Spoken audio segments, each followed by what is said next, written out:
Crypto currency की कीमत पहली बार $80,000 से तजावुज कर गई है और क्रिप्टो करेंसी की जो कीमत है उसकी जो वैल्यू है वो 30% इंक्रीज। और हमने ये भी देखा कि डोनाल्ड ट्रंप ने अपनी जो कैंपेन थी उसमें भी ये कहा कि वो अमेरिका को दुनिया का क्रिप्टो कैपिटल बनाने का जो है वो वादा भी उन्होंने अपनी कैंपेन्स में किया और उनकी जैसे ही वो जीते हैं उनकी जीत के साथ ही मकबूल और एक बहुत ही अहम तरीन डिजिटल करेंसी जितनी भी हैं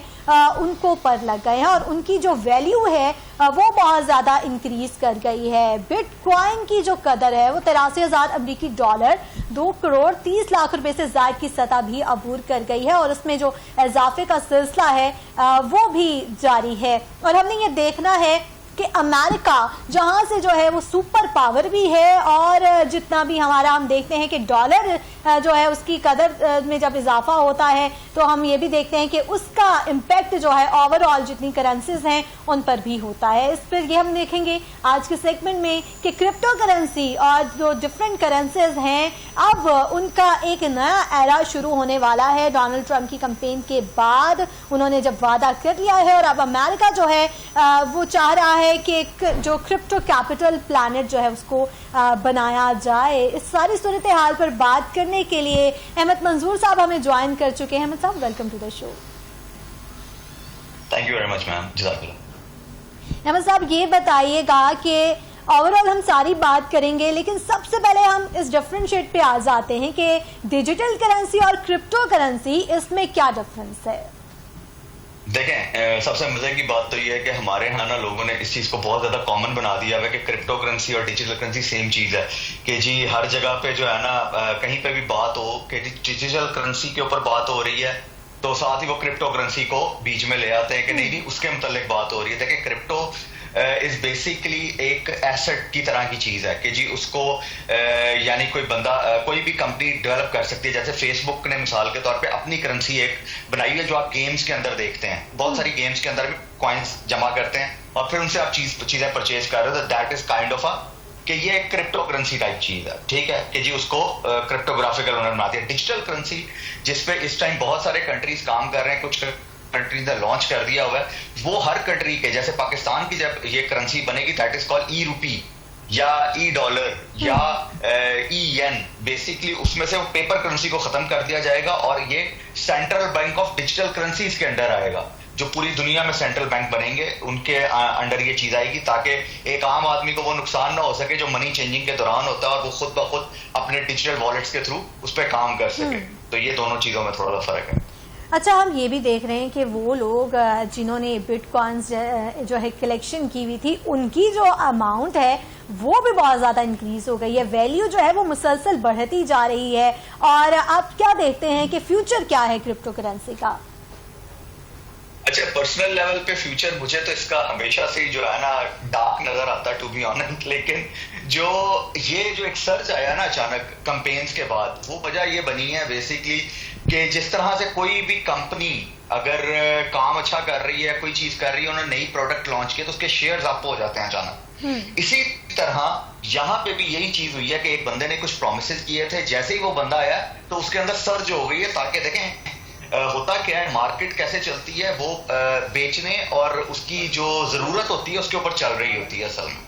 तो जैसे ही लोगों को समझ आएगी ये आया तो इसका मतलब अब क्रिप्टो करेंसी ऑटोमेटिकली ऊपर जाएगी और सारा कुछ होगा, तो उन्होंने उसकी सेल परचेज शुरू कर दी फौरन। और जैसे ही उसको बहुत ज्यादा मार्केट के अंदर उसके अंदर हलचल मची तो उस वजह से उसकी प्राइस हो गई, जिस तरह नॉर्मली शेयर्स की प्राइसेस होती हैं या कोई और भी प्राइस इस तरह सर्च कर जाती है। अच्छा, ये बिल्कुल ऐसा रिलेट तो नहीं कर रहा जैसे कोरोना के डेज में मास्क की वैल्यू बढ़ गई थी?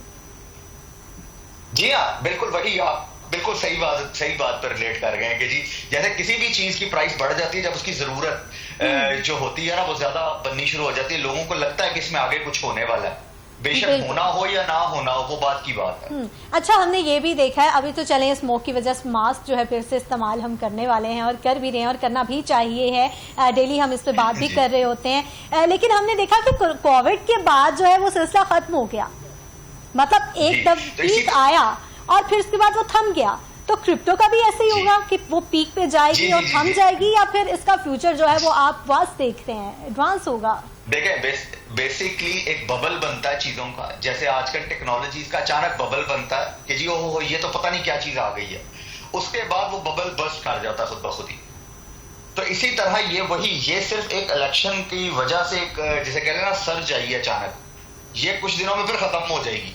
फिर उसके बाद सपोज करें पॉलिसीज बनानी है, क्या करना है, फिर उनके ऊपर काम शुरू होगा। और इसी तरह से ये चीज इसी तरह ही काम करती है असल में। बिल्कुल, सप्लाई कितनी आ रही है जी जी। अच्छा, हमने देखा है कि बिटकॉइन और इसके अलावा एलन मस्क ने भी प्रमोट किया है, जिसे डॉज कॉइन का जो है नाम दिया गया, उसकी कदर में भी इजाफा देखा जा रहा है। उसके अलावा इथेरियम की भी जो कदर है उसमें भी हमने इजाफा देखा है। तो फिलहाल जो ये वैल्यू इंक्रीज हो रही है, तो मार्केट में क्या एनवायरमेंट है, मार्केट में क्या असर हो रहा है इसका? देखें मार्केट में होता क्या है, जब भी कोई जिस तरह वही मैं दोबारा शेयर्स की और या वही आपकी जो आपने माशाल्लाह बड़ी मजे की चीज जोड़ी, मास्क के साथ क्या होता है, मास्क के साथ कुछ और चीजें भी होती हैं, लाइक के जी आपको सैनिटाइजर चाहिए, आपको कोई अच्छा वो शैम्पू चाहिए, ठीक है कोई, तो हर बंदा अपनी ना उसके अंदर एक चीज को टच देता है। तो इसी तरह बाकी बेसिकली क्रिप्टो करेंसी की ओवरऑल मार्केट जो है वो अचानक से हुई है कि जी इसके अंदर कुछ हलचल आने वाली है। तो जैसे जमीनों के अंदर होता है नॉर्मली, लोग अभी कोई किसी बड़ी जगह पे अगर आपने देखा हो कहीं पर रोड बनने वाली हो और से 3-4 साल बाद अनाउंस हो जाए, तो वहां पे जमीन की प्राइसेस ऑटोमेटिकली अप हो जाती हैं। लेकिन फिर वो रोड ना बने तो वो डाउन आ जाती हैं। बिल्कुल ऐसा ही है। This is the same thing, same आप इसके साथ जोड़ सकते हैं इस मिसाल के साथ। अच्छा, ये भी है कि 100+ जो कंट्रीज हैं उन्होंने अलाउ कर दिया है, ये जो ट्रेडिंग है इसको लीगल करार दे दिया गया है, जिनमें ऑस्ट्रेलिया भी शामिल है, कनाडा भी है, न्यूजीलैंड भी है, सिंगापुर भी है और मजीद इस तरह के बहुत बड़े बड़े ममालिक जो हैं इसमें शामिल हैं, और जो है इसको लीगल करार दे दिया गया विद रिस्ट्रिक्शंस। तो आप क्या समझते हैं कि वो ममालिक जैसे कि चाइना है, पाकिस्तान है, तो यहाँ पे तो अभी जो क्रिप्टो है वो इलीगल है, तो आप क्या समझते हैं कि वो कंट्रीज जो ऑलरेडी टेक्नोलॉजी में भी हमसे इतने ज्यादा एडवांस हैं और मजीद बहुत सारी चीजों में हमसे इतने बेहतर हैं, तो वहां पे जो ये करेंसी है उसका निज़ाम तो बिल्कुल टोटली चेंज हो गया है, हम उस पर क्रिप्टो की जानिब आ गए हैं, और वो ममालिक जिन्होंने इसको अभी तक इलीगल ही रखा हुआ है, जिनमें पाकिस्तान और चाइना और सऊदी अरेबिया वगैरह शामिल हैं, तो फिर उनका क्या फ्यूचर देख रहे हैं कि ये जो मार्केट हम देखते हैं कि जब बड़े ममालिक जो हैं, सुपर पावर्स जो हैं, वो किसी चीज को प्रमोट करती हैं तो फिर उसकी वैल्यू तो बहुत ज्यादा बढ़ जाती है। देखें, इसमें होता ये है कि अभी आप इसको ऐसे ले लीजिए कि एक्चुअली क्रिप्टो कॉइन्स, ठीक है, इसको एसेट उन्होंने करार दे दिया तमाम कंट्रीज ने कि ये एक एसेट है, जैसे जमीन एक एसेट है, इसी तरह ये भी एक एसेट है जी, आप ले सकते हैं। This is not a currency,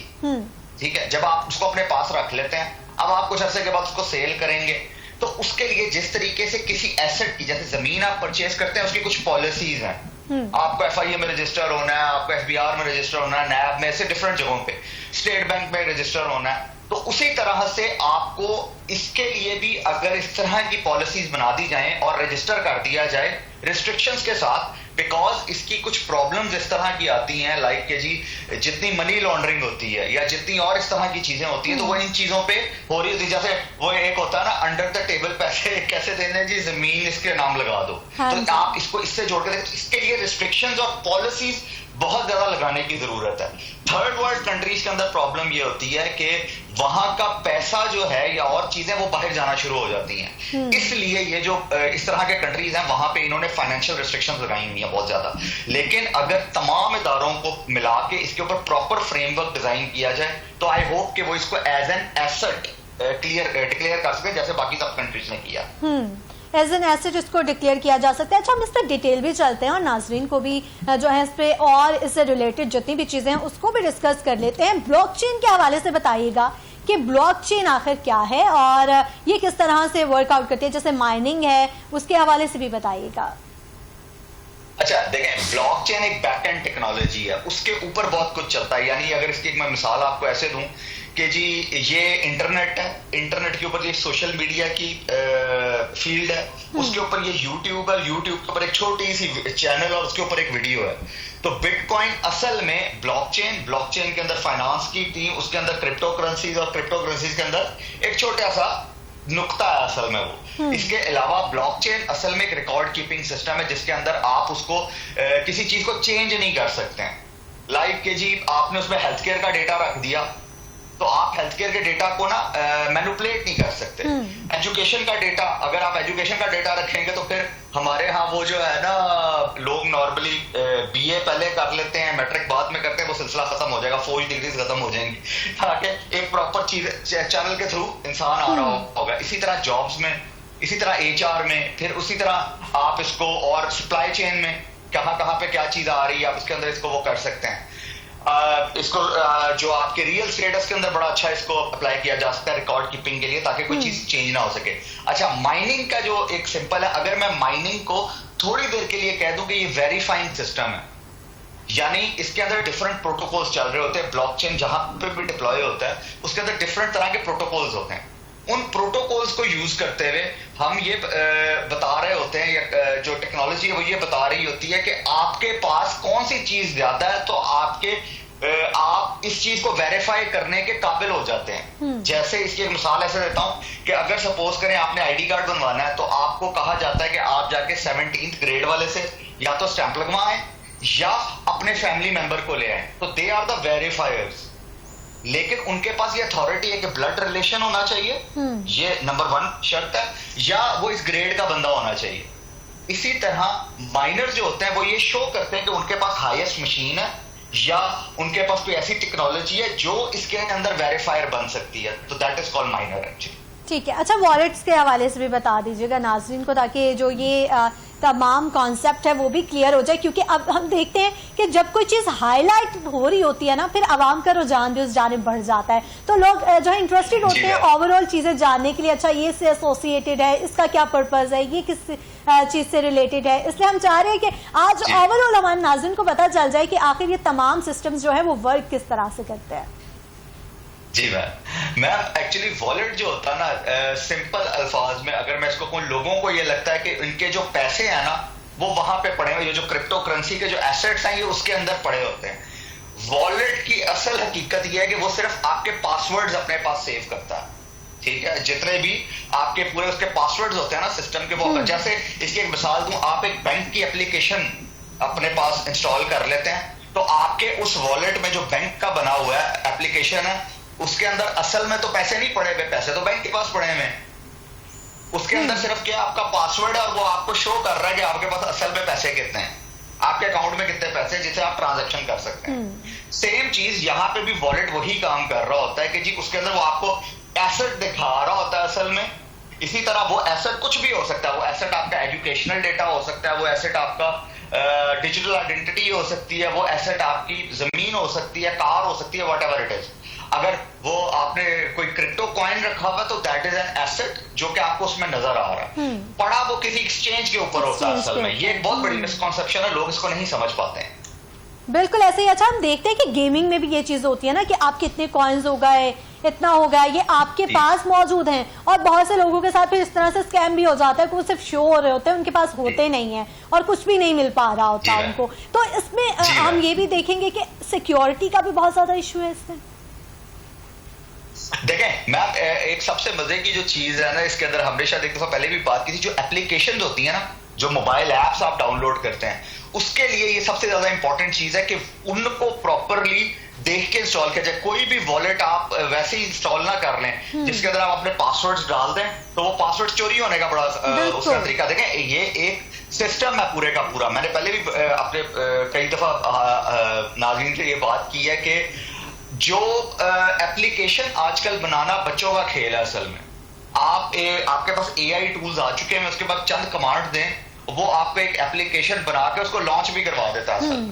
तो ये सबसे इंपॉर्टेंट चीज है कि अगर आप कोई चीज इंस्टॉल कर रहे हैं तो उसको बड़ा देखभाल के इंस्टॉल करना है, इसके अंदर अपने पासवर्ड नहीं लगा देने। ये एक बहुत इंपॉर्टेंट बात है। और बिल्कुल ये भी है कि हमारा डेटा भी फिर चला जाता है, ओवरऑल हमारा पूरी एक्सेस होती है हमारे पास, जो भी हमारे कॉन्टेक्ट्स हैं, हमारे डिफरेंट अकाउंट्स हैं, हमारे पास जो पासवर्ड्स हैं, हमारी हर चीज, तो ओवरऑल वो सारी चीजें वहां मार्केट में पहुंच जाती हैं। मार्केट में इस सेंस में मैं कहना चाह रही हूँ कि हम देख रहे होते हैं कि फिर जो भी चीज हम फ्री ऑफ कॉस्ट यूज कर रहे होते हैं, फॉर एग्जाम्पल कोई भी हम चीज यूज कर रहे हैं, इंस्टा है, FB है, या कोई भी गेमिंग है, कुछ भी है, तो हम उसमें प्रोडक्ट होते हैं, हमारे पास फिर वो एडवर्टीजमेंट के लिए हमारा डेटा यूज हो रहा होता है, वो सारी चीजें उस सेंस में यूज हो रही होती हैं। तो इसमें हैकिंग का बहुत ज्यादा खतरा है, तो बहुत ज्यादा सोच समझ के जो है हमें अपने पासवर्ड जो है वो डालने चाहिए और ऐसी कोई भी चीज जो है हमें इंस्टॉल करनी चाहिए। अच्छा, ये तो हमने इसके हवाले से बात कर लिया है कि ये कॉन्सेप्ट हमने क्लियर कर लिए हुए हैं अपने नाज़रीन के साथ। लेकिन अगर अमेरिका की, जिस तरह हम देखते हैं कि अमेरिका सुपर पावर है और हमेशा जो है हमने ये भी देखा कि जो डॉलर है उसकी कीमत जो है ऑलमोस्ट ऊपर ही रहती है, उसकी वैल्यू ज़्यादा है। डिफरेंट करेंसीज हमारे ममालिक की उससे ऑलमोस्ट ज़्यादा ही होती है। तो अगर अमेरिका इस पर मतलब इसको शॉर्ट टर्म के लिए नहीं लेता, यानी कि सिर्फ ये एक पीक लेवल पर चंद महीनों सालों के लिए नहीं आता क्रिप्टो करेंसी जो है और इस पर परमानेंट काम करते हैं, तो फिर क्या फ्यूचर है? देखें, मैं जैसे मैंने पहले भी बात की ना, ये एज एन एसेट वो लोग देखते हैं। हमारे यहाँ इसको समझने में प्रॉब्लम ये आती है कि हम इसको करेंसी की तरह सोचते हैं कि यह करेंसी है कोई एसेट की तरह। जब इस पे पॉलिसीज बनेंगी तो कोई भी कंट्री इसको अपना सकता है, लेकिन अगर हम इसके अंदर वो ट्रांजैक्शंस करनी शुरू कर देंगे ना कि जी इसके बदले आप चीजें ले लें, चले, फिर प्रॉब्लम्स आ सकती हैं। अच्छा, फिर अगर रूल्स एंड रेगुलेशन उस लेवल के, वहां पे यूएस के अंदर बहुत सारे स्टेट्स ऐसे जहां पे इसको इलीगल करार दे दिया हुआ है, अभी तक बैंड है वहां पे, पूरे यूएस में ये अनबैन नहीं हुआ। देन आप इसके ऊपर इसको जब हम डिजिटल करेंसी की बात करते हैं ना, जो बेसिकली जैसे अभी शुरू में हम लोगों ने आपने थोड़ा मजे का क्वेश्चन किया था, जो डिजिटल करेंसी है दैट्स द फ्यूचर एक्चुअल में। जब आपकी पेपर कॉस्ट बचनी शुरू हो जाएगी, आपकी ट्रांजैक्शनल फीसेस बचनी शुरू हो जाएंगी और आपका जो पूरा डेटा वो जिसे कहना है ट्रांसपेरेंट हो जाएगा किसी के लिए भी, तो वो एक बड़ी इंपॉर्टेंट चीज है कि हमें ज्यादा उस पर काम करने की जरूरत है। जैसे अभी पाकिस्तान की जो है गालबन स्टेट बैंक की तरफ से भी एक न्यूज आई थी कि जी वो डिजिटल करेंसी पे काम कर रहे हैं। लोगों ने उस पूरी न्यूज को हाइपर बना के कहा क्रिप्टो करेंसी पे काम हो रहा है, नहीं, डिजिटल करेंसी पे काम हो रहा है, क्रिप्टो करेंसी पे काम नहीं हो रहा असल। तो ठीक है, अहमद मंजूर हमारे साथ मौजूद थे, बहुत शुक्रिया आपकी कीमती वक्त का। नाज़रीन, हमने देखा कि बिटकॉइन की जो वैल्यू है वो किस तरह से इंक्रीज हुई। अब देखना ये है कि क्या ये परमानेंट रहता है या फिर थोड़े एरा के लिए जो है इसका ये जो पीक टाइम चल रहा है उसका वक्त और उसकी मुद्दत जो है वो कितनी होती है। यहाँ